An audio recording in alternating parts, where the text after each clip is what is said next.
Région Sud Investissement intervient dans le capital des entreprises en fonds propres et aussi en quasi-fonds propres qu'il intervenait avec du prêt participatif jusqu'à septembre de l'an dernier, 2024. Et dorénavant, elle ne s'occupe plus maintenant que de prise de participation en haut de bilan des entreprises. Donc on a arrêté l'activité prêt participatif et on intervient dans les phases risquées de la vie de l'entreprise. Pour ça, on fait une étude en amont pour savoir effectivement quelles sont les lacunes du secteur privé pour intervenir dans ces phases risquées, pour pouvoir effectivement avoir un effet de levier sur ce secteur privé. Et en l'occurrence, on intervient, suite à l'étude, on intervient en amorçage, on intervient en capital risque et en capital développement. Je trouve que les entreprises ont une plus grande maturité aujourd'hui, elles sont mieux préparées, on a de plus en plus d'équipes expérimentées, d'équipes mixtes, de plus en plus de femmes. Ça touche, comme la région, un peu tous les secteurs. Et aujourd'hui, on touche, je crois, tous les secteurs d'activité. Donc ça, c'est un gros plus. On avait quand même des grands points forts avant. Maintenant, ça s'est beaucoup plus généralisé. On a maintenant une stratégie très orientée sur la feuille de route de la région. Ça a toujours été le cas, sauf que maintenant, elle a une orientation qui est encore plus claire, j'aurais tendance à dire, puisque les objectifs sont de respecter les accords de Paris, de 100% respect des accords de Paris. Donc notre feuille de route à l'heure actuelle au niveau des RSI dépend de ça.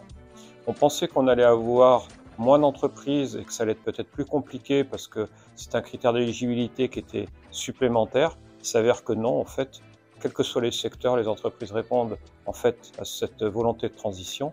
Et donc on a aujourd'hui des entreprises assez surprenantes finalement qui font des efforts. C'est quand même assez intéressant pour l'avenir. Oui, donc la stratégie, là, sur le dernier fonds, puis le nouveau fonds, qui commence depuis le 1er janvier, RSI 3, qui commence depuis le 1er janvier 2025, c'est toujours de financer la même typologie d'entreprise, c'est-à-dire les entreprises où la phase de risque est encore importante, amorçage, capital risque et capital développement, ça ne change pas, sur du développement économique. Mais en plus, maintenant, on a un respect de la feuille de route de la région sur le plan climat, 100% accord de Paris. On fait très attention au sujet de transition environnementale, transition énergétique, transition écologique. Voilà. Et donc, chaque entreprise doit répondre en fait à cette feuille de route pour être éligible aux différentes prises de participation.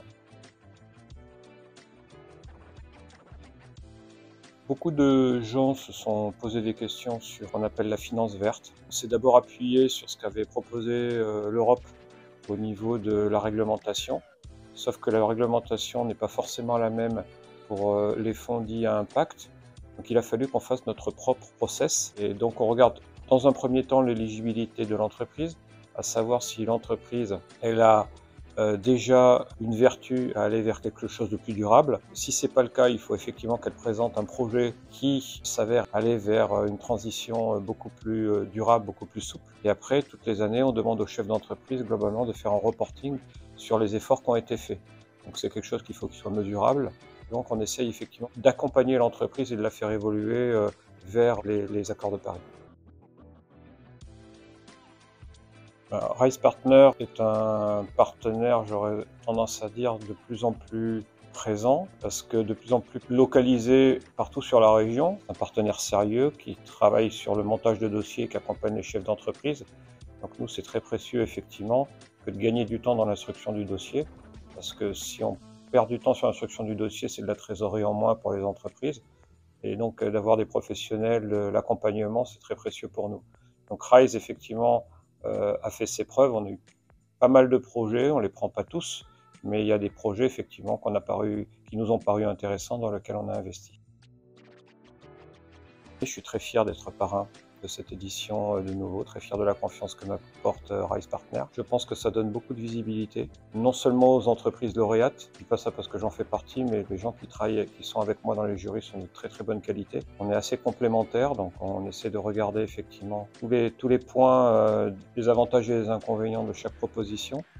Et à partir de là, le fait d'être lauréat à cette manifestation, pour moi ça a vraiment de la valeur.